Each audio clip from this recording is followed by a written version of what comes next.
आज सोच अस बनावो न्यूट्री तो पालक घर तह मज कमिस न्यूट्री पसंद जरूर वनजो इतन निम पालक असल पे साफ कर्म तम पे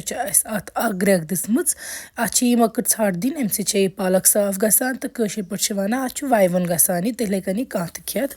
पालक ये षट तुम दियो तम पे अत यह आब दिन त्रित पालक अक लट तरिन आब छालन तम पे थवन अत सोरे चीर पालक युथ अत यह आब एक्स्ट्रा आय सोरे सह नेर अत इतन हेकु तुम वुचित अत खस ग्रेक मे छजे वन थवम चीर तो तुम हेकु इतन थोड़ा निकरवित यह चॉपिंग बोर्डस पे या मंडिस पे थोड़ा निकरवित पालक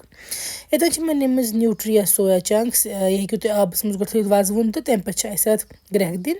तो ग्रेक दिन सत त्रो अत मज नून चमच अम सम असल पे स्वेल तो गसान थोड़ा हुनान हित बे ग्रेक तो जल्दी खसान बे मज तन अचान ये जो ग्रेक खसन अत दिमो आब त्रित तो यम थोक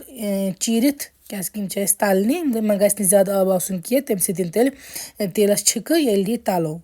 इतन मे निमुत कशर तेल या पीर मस्टर्ड ऑयल यह त्रा बह ताय मज तो अत मज कर बह पालक फ्राई यो तेल मे कोरमुत इस्तेमाल न्यूट्री फ्राई करने खतर तो ये तेल गरम गि अत मज तलो न्यूट्री असल पे यूत काल इन ब्राउन कलर गि तलने ब्रो गि जरूर इन असल पे सोरे आब कड़न चीरित नत खसन अत वारिया छिक तलने विज इस न्यूट्री यह तलान तलान वारिया तेल श्रपान अत इसलिए गि तेल त्राउन तम आय कि न्यूट्री तीन तलने तो अगर श्रप तो तेल तो पता कि तो तीन तलने असल पे यम तलने थोकवन तुलित या पे पालक तलान प्रेशर कुकरस मज तो पालक जान पे तलन अगर यह निजी थवन अत ज्यादा मज लगान कह पालक असल पे तलने ये मज त्रो कह मसाल बुडलनी चल दालचीन रोंग पे हिसाब तुम घर त्रावान अम पे रलावो आब कतर तो वजल मरसवांगन चमच गो तलोन यह पालक वजल मरसवांगनस पे थोड़ा सा ज्यादा पहन अम सत मज तो असल बे यूजुअली मरसवांगनस अलग तलन दित रंग तह असल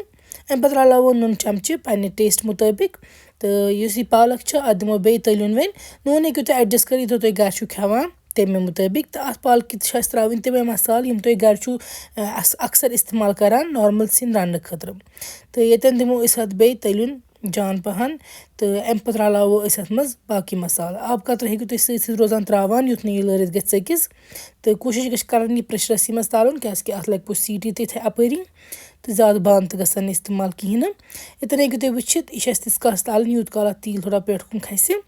तो तम पे रलावो अत मज बाकी मजीद मसाल तेल ये पेट कुन नेर अत मज रलावो लिदर रलाजो तुम ओड चमच लिदर गि ज्यादा रलावन कह टेचर तेल दिवान अम पे रलावो अत मज बदान चमच बे रलावो शोट कम अड़हन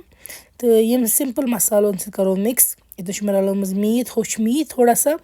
दगित रुहन तो तलोन आब कतर रलावो तो तम पे त्रो अत मज तलित न्यूट्रीस थमित कड़ित तम तो नो ऊर निमोक असल पे खालन अत स्टेज हेकु तुम नून वगैरह तो ट्राई कर अत थवन सीटी बंद प्रेशरस तो 3-4 सीटी तान थवन बंद तम पे खोलो प्रेशर तो तुम हेकु वुचित न्यूट्री तो पालक सन तैयार उम्मीद तुम सो रेसिपी सन पसंद खसम।